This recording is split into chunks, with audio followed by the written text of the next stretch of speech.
우리 오늘 함께 살펴볼 말씀은 사사기 3장 12절에서 30절 말씀입니다. 사사기 3장 12절에서 30절 말씀입니다.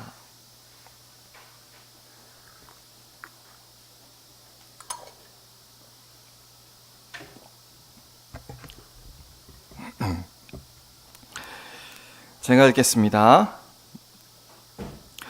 이스라엘 자손이 또 여호와의 목전에 악을 행하니라. 이스라엘 자손이 여호와의 목전에 악을 행함으로 여호와께서 모압 왕 에글론을 강성하게 하사 그들을 대적하게 하심에 에글론이 암몬과 아말렉 자손들을 모아가지고 와서 이스라엘을 쳐서 종려나무 성읍을 점령한지라. 이에 이스라엘 자손이 모압 왕 에글론을 18해 동안 섬기니라. 이스라엘 자손이 여호와께 부르짖음에 여호와께서 그들을 위하여 한 구원자를 세우셨으니 그는 곧 베냐민 사람 게라의 아들 왼손잡이 에훗이라. 이스라엘 자손이 그를 통하여 모압 왕 에글론에게 공물을 바칠 때에 에훗이 길이가 한 규빗 되는 좌우에 날선 칼을 만들어 그의 오른쪽 허벅지 옷 속에 차고 공물을 모압 왕 에글론에게 바쳤는데 에글론은 매우 비둔한 자였더라. 에훗이 공물을 바치기를 마친 후에 공물을 메고 온 자들을 보내고 자기는 길갈 근처 돌 뜨는 곳에서부터 돌아와서 이르되 왕이여 내가 은밀한 일을 왕에게 아뢰려 하나이다 하니 왕이 명령하여 조용히 하라 하매 모셔 선 자들이 다 물러간지라. 에훗이 그에게로 들어가니 왕은 서늘한 다락방에 홀로 앉아 있는 중이라. 에훗이 이르되 내가 하나님의 명령을 받들어 왕에게 아뢰 일이 있나이다 하매 왕이 그의 좌석에서 일어나니 에훗이 왼손을 뻗쳐 그의 오른쪽 허벅지 위에서 칼을 빼어 왕의 몸을 찌르매 칼자루도 나를 따라 들어가서 그 끝이 등 뒤까지 나갔고 그가 칼을 그의 몸에서 빼내지 아니하였으므로 기름이 칼날에 엉겼더라. 에훗이 현관에 나와서 다락문들을 뒤에서 닫아 잠그니라. 에훗이 나간 후에 왕의 신하들이 들어와서 다락문들이 잠겼음을 보고 이르되 왕이 분명히 서늘한 방에서 그의 발을 가리우신다 하고 그들이 오래 기다려도 왕이 다락문들을 열지 아니하는지라. 열쇠를 가지고 열어본즉 그들의 군주가 이미 땅에 엎드려져 죽었더라. 그들이 기다리는 동안에 에훗이 피하여 돌 뜨는 곳을 지나 스이라로 도망하니라. 그가 이르러 에브라임 산지에서 나팔을 불매 이스라엘 자손이 산지에서 그를 따라 내려오니 에훗이 앞서가며 그들에게 이르되 나를 따르라. 여호와께서 너희의 원수들인 모압을 너희의 손에 넘겨주셨느니라 하매 무리가 에훗을 따라 내려가 모압 맞은편 요단강 나루를 장악하여 한 사람도 건너지 못하게 하였고 그때 모압 사람 약 10,000명을 죽였으니 모두 장사요 모두 용사라. 한 사람도 도망하지 못하였더라. 그날에 모압이 이스라엘 수하에 굴복하매 그 땅이 80년 동안 평온하였더라. 에훗 후에는 아낫의 아들 삼갈이 있어 소몬의 막대기로 블레셋 사람 600명을 죽였고 그도 이스라엘을 구원하였더라. 아멘. 기도하겠습니다. 하나님 아버지 감사합니다. 오늘도 이 귀한 수요예배 가운데 나오게 하셔서 하나님의 말씀을 듣게 하셨습니다. 하나님 이 귀한 시간에 전하는 자나 듣는 자나 성령께서 우리의 마음을 주장하여 주셔서 겸손케 하시고 하나님 이 말씀에서 계시된 하나님을 만나고 그 하나님으로 말미암아 깨달으며 감동하는 귀한 시간 될 수 있도록 도와주시옵소서.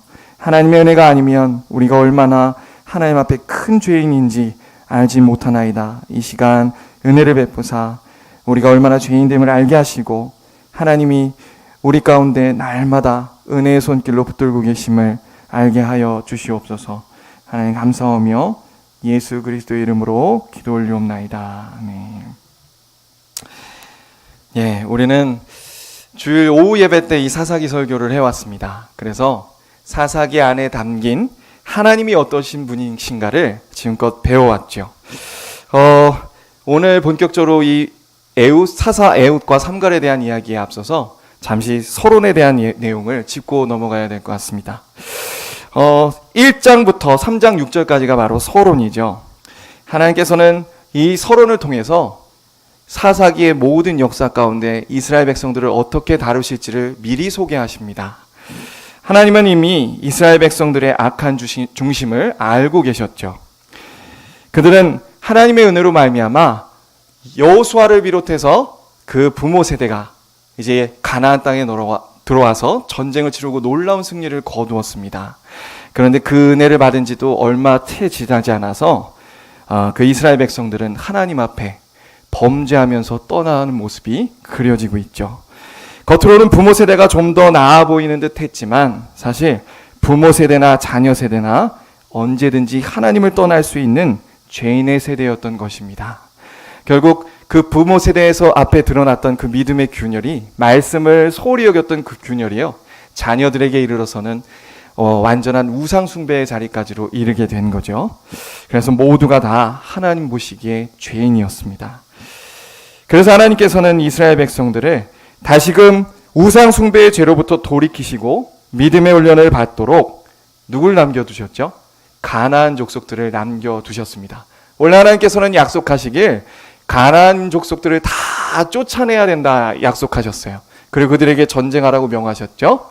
하지만 하나님께서는 이스라엘의 그 악함을 아시고 가나안 족속들을 다 쫓아내지 않으시고 일부를 남겨두셨습니다. 그래서 마침 보란듯이 이스라엘 백성들은 그 가나안 족속들과 타협하고 결혼도 했고요. 그들의 문화와 가치관을 따르기 시작하더니 우상신들까지, 아세라와 바알신들까지 섬기는 지경에 이르고 말았습니다. 하나님은 아신 그대로 그들이 그렇게 자신들의 죄악된 모습을 겉으로 나타낸 것이죠. 그러나 하나님께서는 그들을 포기하지 않으시고 어떤 일을 행하십니까? 옆에 있는 이방 민족을 들어서 이스라엘 백성들을 치십니다. 그리고 일정 기간 동안 그 이방 민족의 압제 가운데 그들을 두시죠. 왜 그러셨죠? 그들이 고통스러워서 다시금 자신의 죄를 깨닫고 하나님께 부르짖어 돌이키게 하려 하심이셨습니다. 그래서 오랜 기간 동안 고통을 당하자 이스라엘 백성들이 하나님 앞에 부르짖게 되었어요. 그래서 그 부르짖음을 들으시고 하나님께서는 이스라엘 위하여 사사를 세워서 그들을 구원하십니다. 이게 역사의 순환이죠. 그런데 이스라엘이 그렇게 구원받았음에도 불구하고 사사가 죽자 또다시 하나님 앞에 범죄하며 떠나갑니다. 그래서 이 역사의 순환은 계속됩니다. 이제 3장 6절까지가 그 모습이고요. 3장 7절부터 16장까지는 12명의 사사가 등장하는데요. 모두가 벗어남 없이 조금의 다름은 있지만 거의 일정하게 이러한 순환의 과정을, 역사를 거치게 됩니다. 결국 이스라엘 백성들은 하나님 앞에 늘 떠나갈 수 있는 죄인들이었고 그들을 포기하시지 않으시는 하나님의 신실하심이 드러나고 있죠. 그래서 오늘은 그 중에서 두 번째 사사인 에훗과 삼갈에 대한 얘기를 한번 나눠보려고 합니다. 자, 우리 11절이에요. 11절에 다 같이 한번 읽어볼까요? 시작. 그 땅이 평온한 지 40년에 그나세 아들 온니엘이 죽었더라. 40년 동안 평안했습니다. 왜 그렇죠? 사사가 살아있었기 때문이에요. 이건 우리에게 주는 시사점이 굉장히 큽니다. 사사가 죽으면 어떻게 되는가? 아래 12절에 나오고 있어요. 이스라엘 자손이 또 여호와의 목전에 악을 행하였더라 라고 나오고 있습니다. 그러니까 여기서 할 수 있는 건 무슨 얘기냐면요, 하나님께서 보내신 사사가 아니면, 사사의 지도 가운데 하나님의 말씀을 추종하는 그 사사의 지도 아래가 있지 않으면 이스라엘 백성들은 또다시 하나님을 떠나간다는 거예요. 그러니까 그들 스스로 구원을 이룰 수 있는 게 아니죠. 하나님께서 보내주신 사사로 말미암아 그들이 안식을 누릴 수 있었습니다. 그런데 하나님께서 세워주신 첫 번째 사사 온니엘이 유한한 인간인지라 죽어버리고 또다시 이스라엘 백성들은 또 여호와의 목전에서 악을 행하게 됩니다. 그런데 뒤에 나오는 내용이 앞에 온니엘의 사사 때와는 좀 다른 표현이 나와요. 이스라엘 자손이 12절에 이스라엘 자손이 여호와의 목전에 악을 행함으로 어떤 일이 표현되고 있습니까? 여호와께서 모압 왕 에글론을 강성하게 하사 그들을 대적하게 하시매라고 하고 있어요. 하나님이 누굴 강하게 하셨다고요? 모압 왕 에글론을 강하게 하셨다. 7절과 한번 비교해 보겠습니다. 7절에는 이렇게 나와요. 이스라엘 자손이 여호와의 목전에 악을 행하여 자기들의 하나님 여호와를 잊어버리고 아스라들과 아스라들을 섬긴지라. 그러니까 목전에서 악을 행하였다 그 뒤에서 7절에서 뭐라고 나옵니까? 이스라엘이 범죄하는 그 단계를 설명해 주고 있어요. 어떻게 범죄했는지. 첫 번째, 하나님을 잊어버린 게 첫 번째고요. 잊어버렸기 때문에 아세라와 바알들을 섬기는 대로 나아가고 있는 이스라엘의 타락을 좀 더 묘사하고 있죠. 그런데 오늘은 사사기 저자를 통해 하나님이 뭘 소개하고 있냐면 이스라엘의 범죄하자 하나님이 취하신 태도, 그것을 강조하고 있습니다. 뭐죠? 모압 왕을, 에글론을 강성하게 하셨더라. 얼마나 강성하게 하셨습니까? 우리 13절에 보니까 얼마나 강성했던지 에글론이 암몬과 아말렉 자손들을 모아가지고 와서 연합 세력을 구축해서요 이스라엘에 쳐들어가고 있는 내용이 나오고 있어요. 그 정도로 에글론을 하나님께서 강성하게 하셨습니다. 자, 이것은 우리에게 무엇을 얘기할까요? 이스라엘 백성들이요 온니엘이 등장하기 전에 범죄했던 것보다 더 심하게 되었다는 것을 알려줍니다. 참 비참하죠. 그래서 더 큰 세력을 규합해서 그들을 치셔야만 그들이 정신 차리겠다는 것을 알려주고 있어요. 자, 14절에 보니까 이스라엘 자손이 모압 왕 에글론을 몇 년 동안 섬겼다고요? 18해 동안 섬깁니다. 우리 8절에서는 구산 리사다임을 8년 동안 섬겼어요. 이 차이점은 뭘까요? 구산 리사다임 때는 8년의 압제 속에서 그들이 괴로워서 하나님을 찾기 시작했다는 겁니다. 몇 년 만에요? 8년 만에. 그런데 지금은 모압 왕 에글론을 섬기는 지 몇 년째요? 18년이 되기까지도 이스라엘 백성들이 자신들의 죄를 깨닫지 못하고 하나님께로 돌이켜 부르짖지 않더라는 모습이 표현되고 있는 거예요. 그러니까 얼마나 이스라엘 백성들이 죄악으로 더 심해졌습니까? 그리고 결정적으로 이 말이 나오죠. 13절에 이스라엘을 쳤는데 어딜 쳤습니까? 종려나무 성읍을 점령했다는 표현이 나옵니다. 이 종려나무 성읍은 어디냐면요 여리고성을 말하고 있어요. 여리고성. 그 여리고성은 어떤 성이었습니까? 하나님이 여호수아와 그 부모 1세대가 쳐들어가기 그 첫 놀라운 기적의 전쟁을 베푸신 장소가 바로 여리고성이죠. 그들의 능력으로 그 성을 무너뜨리지 않았습니다. 그저 돌았을 뿐인데 하나님께서 우르르 여리고성을 무너뜨리는 놀라운 승리를 가져다 준 첫 승리가 바로 이 여리고성 아닙니까? 그런데 지금 뭐라고 표현하고 있습니까? 그 하나님을 대적하는 그 세력들이 종려나무 성읍 여리고성을 무너뜨리려다 이렇게 표현하고 있어요. 마치 그 첫 부모 세대가 승리를 거뒀던 그 시작점이 마치 도루묵이 되어버린 것 같은 그 뉘앙스를 우리에게 풍겨주고 있는 것입니다. 이처럼 이스라엘 백성들은 여전히 자신의 죄들을 깨닫지 못하고 하나님 앞에 범죄하는 모습, 더 심각한 범죄로 하나님 앞에 대적하였던 이스라엘의 모습과 우리는 마주할 수 있는 것입니다.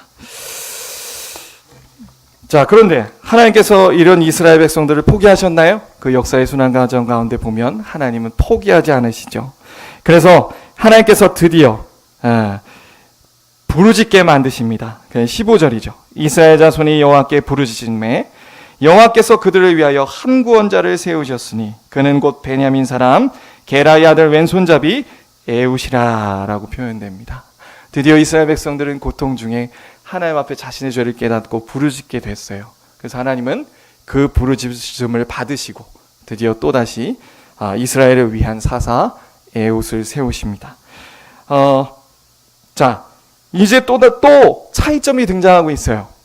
앞서 온니엘의 전쟁은요 어떻게 펼쳐졌습니까? 계략적으로 그려졌단 말이죠. 그냥 하나님께서 여호와의 영을 부어주시고는 그가 전쟁에 나가매 구산 리사다임을 그의 손에 붙이셨더라 이렇게 표현하고 있습니다. 그래서 전쟁에 승리했을 뿐이에요. 그런데 이 이후로 15절 이후로 표현되는 내용은 너무나도 구체적이에요. 이 에웃이 어떻게 그 전쟁을 승리로 이끌었는지 구체적으로 낱낱이 우리에게 소개되어 주고 있습니다. 의미가 있으니까 소개해 주겠죠. 그래서 우리는 오늘 에웃의 이 구원의 역사를 한번 살펴볼 겁니다. 근데 좀 재미있는 방식으로 오늘 한번 소개해 보도록 할게요. 지금부터 여기는 영화관입니다. 영화관. 상상력을 가지고 우리가 이 스토리를 보는 거예요. 마치 읽어보게 되면요 한 편의 무협 영화의 클라이막스 같은 장면이 펼쳐지고 있어요. 그래서 제가 오늘은 제가 나레이션이고 마치 영화관에 있다고 생각하시면서 상상하시면서 이 얘기를 한번 들어보시기 바랍니다. 자, 이스라엘이 에글론을 섬겨온 지 18년째 되는 어느 날이었습니다. 에웃이라는 한 사람이 등장하고 있죠. 에웃이라는 사람은요 베냐민 지파의 한 사람이었습니다. 근데 왼손잡이였어요. 그 사람이 어느 날, 그리고 그 사람은 이스라엘 백성들을 대표해서 그 에굴론에게 공물을 바치는 사람으로서 소개되고 있습니다. 비가 주룩주룩 오는 어느 날 비장한 눈빛으로 이 사람이 집을 나서게 됩니다. 그의 오른쪽 허벅지 안에는 손끝에서 요 팔꿈치 정도 길이 되는 날카로운 단검이 숨겨놨죠. 어디를 가는 것일까요? 그는 여느 때처럼 늘상 하는 것처럼 자신의 수하들을 데리고 이스라엘에게서 거둔 곡물들을 가지고 에글론을 찾아가는 길이었습니다. 그래서 에글론에게 이 곡물들을 바치려고 에글론 앞에 섰죠. 에글론이 나오기를 기다립니다. 에글론이 저 물에서 나오는데 육중한 몸이 거대하고 살찐 육중한 몸을 이끌고 지팡이를 짚고 뒤뚱뒤뚱 나오고 있는 에글론의 모습이 눈에 띄었습니다. 이 에글론의 모습을 본 에웃은 겉으로는 미소를 짓고 있지만 속은 엄청난 칼을 품고 그를 노려보고 있었죠. 에글론이 그 곡물들을 쭉 둘러보고는 흡족한 미소를 짓고 그의 어깨를 두드려줍니다. 잘하는구만. 그리고 술 한 잔을 따라주죠. 그래서 그 기쁜 겉으로 기쁜 표정으로 그 술 한 잔을 따라 마십니다. 본래 속으로는 에웃은 약간의 픽션이 가미됩니다. 본래 에웃은 그 자리에서 곡물을 바치는 그 자리에서 그를 찔러주기 심산이었습니다. 근데 여의치가 않았죠. 주변에 있는 경계가 너무 삼엄하고 그래서 쉽지 않겠다 생각하고는 다음으로 마음을 접고 뒤로 미루게 됩니다. 그래서 수하들과 함께 돌아오는 중에 돌 뜨는 곳을 지나게 됩니다. 그 순간 5만 가지 생각이 들죠. 돌 뜨는 곳은 어떤 곳이냐면 그노스의 우상 신상을 만드는 곳이었습니다. 어떤 생각들이 떠오르는가. 옛날에 자신의 부모가 들려줬던 스토리를 듣게 됩니다. 길갈은 어떤 곳이었습니까? 여호수아와 함께 정복전쟁 가기 직전에 요단강, 범람하는 요단강을 건너는 그 스토리를 들었던 걸 기억합니다. 이스라엘 백성들은 전쟁을 앞두고 마음이 두려움에 떨고 있었는데 하나님께서 덮개를 앞세우고 요단강에 들어가자 놀랍게도 요단강이 두 쪽으로 갈라져서 이스라엘 백성들이 건너게 되는 놀라운 하나님의 역사를 보게 되죠. 그래서 그 부모에 의하면 그 이스라엘 백성들이 그곳을 떠나기 전에 12지파를 상징하는 12돌을 세워서 전쟁에 승리케 하실 이 요단강의 갈라짐을 경험케 하셔서 우리의 힘을 복돋아 주신 하나님을 기념하자 해서 12돌을 쌓았던 곳이 바로 길갈입니다. 그 길갈의 중심지에는 지금 이제 우상신 그모스를 숭배하는 신상이 만들어지는 장소로 전락하고 말았죠. 눈앞에 펼쳐진 그 모습을 보면서 또 예전에 부모에게 들었던 그 말씀을 기억하면서 마음에 분이 일어나기 시작했습니다.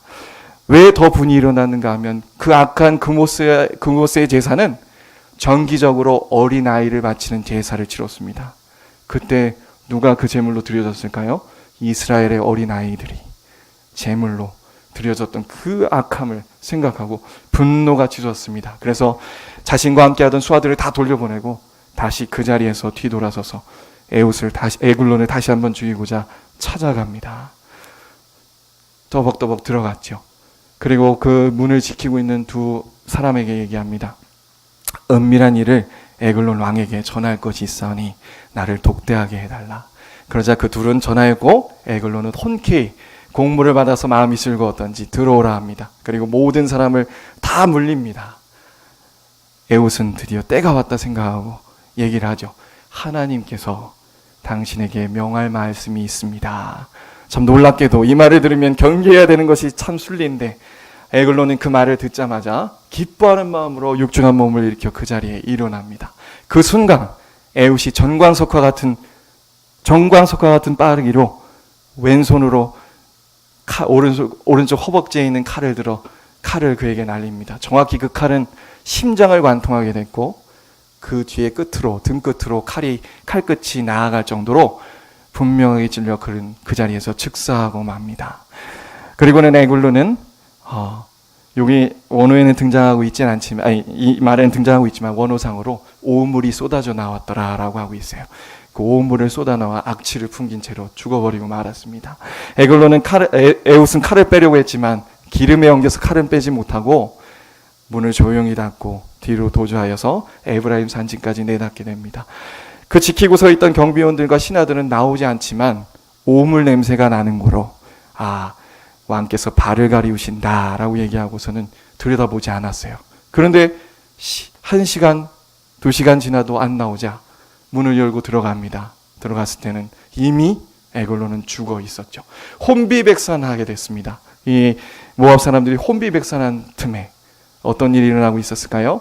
그 에브라임 산지에서는 이제 에웃이 나팔을 봅니다. 나를 따르라. 하나님께서 모압을 너희 손에 붙이셨다. 그래서 이스라엘 백성들이 함께 대기하고 있었던 이스라엘 백성들 함께 모여서 그들을 치기 시작합니다. 이제 여호와의 전쟁이 시작된 것이죠. 반으로 나눠서 반은 그 모압 중심으로 서들어갔고 반은 어디로 갔냐면 요단강 맞은편, 그 하나님의 놀라운 기적의 역사가 일어났던 요단강 맞은편에서 그들이 도망하는 도주로, 유일한 도주로를 차단한 채 속속들이 도망하는 한 명 한 명을 다 목을 쳐 사살하게 됩니다. 그래서 그때 죽은 용사가 1만 명이에요. 하나님께서는 이렇게 에웃을 통해 바로 이스라엘의 구원의 역사를 일으키십니다. 이게 오늘 스토리예요. 재밌죠? 근데 여기서 끝나면 안 됩니다. 왜 이렇게 장황한 스토리를 얘기했냐? 하나님께서 우리에게 주시고자 하는 교훈이 있어요. 그 가장 중요한 교훈은 무엇인가 하면 바로 하나님께서 주시는 구원은 예기치 못한 방법으로 찾아온다는 것을 우리에게 알려주고 있습니다. 어떻게 이렇게 우리가 알 수 있나요?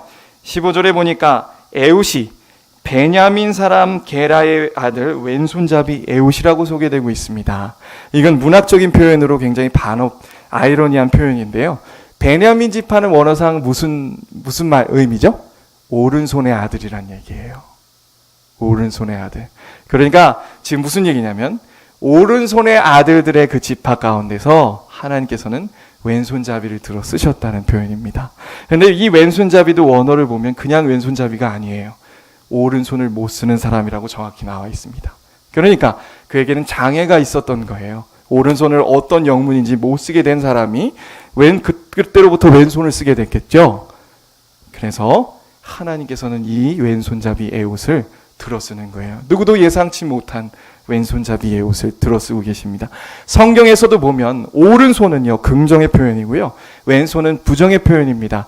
예를 들어 실제로 이런 표현이 등장하고 있어요. 하나님께서 구원하실 때 당신의 오른손을 들어서 이스라엘 백성을 구원하셨다.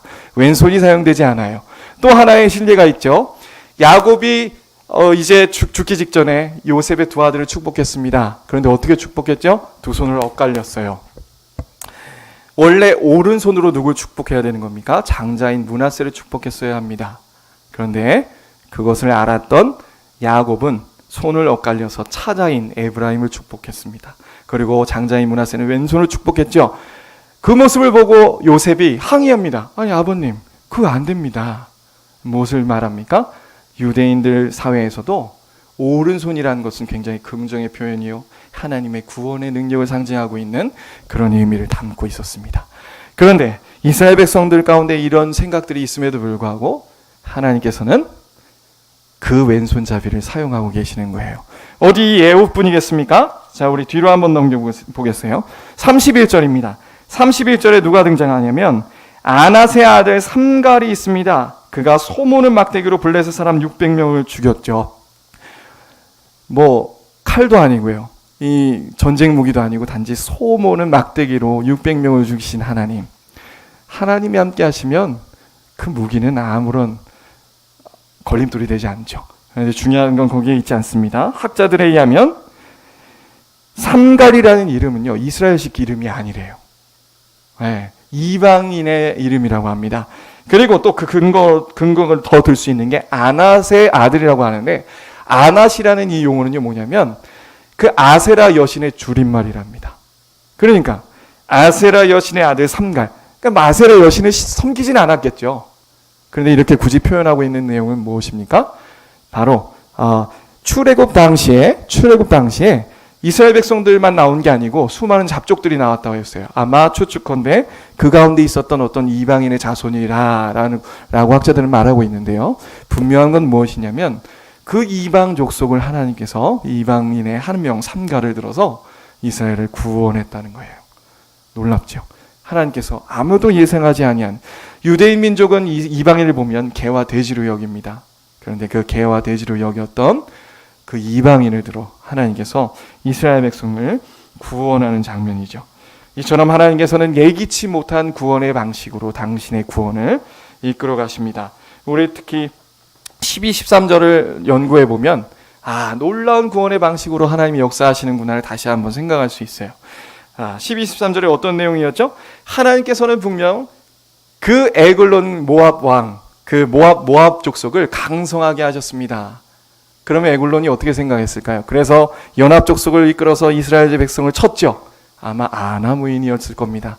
자기가 이 세상의 최고의 권력자요, 아무도 자신을 대적할 수 없을 것 같이 자신을 여겼을 거예요. 그리고 한낱 종에 불과한 이스라엘이 어떻게 자신들을 공격하리라 생각했겠습니까? 그런데 또 한편으로는 하나님께서 무엇을 준비하셨냐면 곡물을 먹게 하셨어요. 왕 에글론에게 곡물을 먹게 하심으로 비둔하게 됐습니다. 이게 누가 역사하시는 거죠?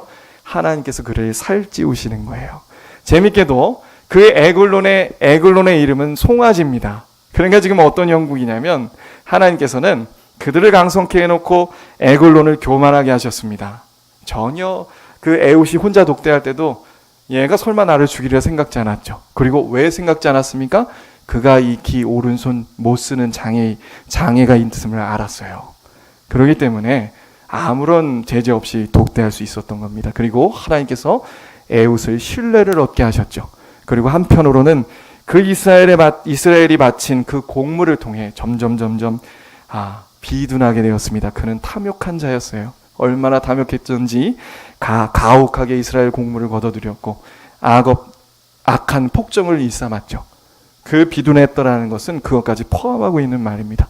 그러나 하나님께서는 그 살을 찌우심으로 말미암아 그가 에웃이 손으로 뻗어 칼을 겨냥했을 때 피하지 못하게 만드셨습니다. 만약 비둔하지 않았다면 그는 죽지 않았을 거예요.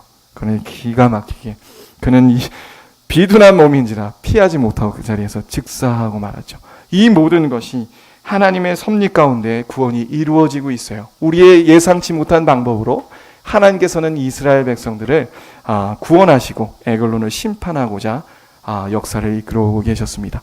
이것은 굉장히 우리에게 큰 교훈을 주고 있어요. 첫 번째로 우리의 구원이 그와 같다는 것이죠. 우리가 아무리 노력한들 우리 스스로는 구원할 수 없습니다. 우리는 죄인인지라 하나님의 은혜의 손을 놓으면 어떻게 되죠? 이스라엘 백성들처럼 죄짓고 우상 숭배하다가 자기 의만 세운 채 하나님 앞에 바리새인들처럼 죽을 수밖에 없는 것입니다. 그러나 하나님께서는 은혜로 이스라엘을 택하신 하나님께서는 여전히 우리를 은혜의 손으로 붙들고 계시죠. 이 은혜로 우리가 지금도 하나님을 향하여 구원을 향하여 달려나아갈 수 있는 것입니다. 그런데 그것만으로 끝나는 게 아니에요. 우리의 일상 가운데서도 하나님의 이러한 역사는 동일합니다. 아까 에글론이 그렇게 모든 권력이 자신에게 있고 자신이 인생을 주관할 줄 알았어요. 자신이 노력으로 이 승리를 따냈고 자신이 스스로 인생을 개척해서 그 자리에 앉아 곡물을 받아먹는 줄 알았습니다. 그러나 인생은 하나님께 달린 것이죠. 우리에게 적용했을 때도 마찬가지입니다. 내가 아무리 어떤 목표를 세워서 하나님의 뜻대로 목표를 세우고 그것을 이룬다 한들 하나님이 허락하지 않으시면 아무것도 되지 않죠. 그것을 아는 것이 지혜입니다. 우리 전도서 9장으로 한번 가볼까요? 전도서 9장입니다. 참 솔로몬이 지혜로운 말을 많이 남겨놨습니다. 근데 어떻게 이렇게 참 말씀들이 일맥상통한지 모르겠어요. 우리 9장 1절 한번 읽어보도록 할까요? 시작. 이 모든 것을 내가 마음에 두고 이 모든 것을 살펴본즉 이인들이나 지혜자들이나 그들의 행위나 모두 하나님의 손에 있으니 사랑을 받을는지 미움을 받을는지 사람이 알지 못하는 것은 모두 그들의 미래의 일들임이니라. 자, 여기서 말하는 게 뭔가요? 의인이나 악인이나 미래를 알지 못한다는 거예요. 다 이 인생의 생사화복은 하나님께서 주관하신다는 거죠. 그런데 또 특이한 얘기를 합니다. 우리 3절 읽어볼까요? 시작.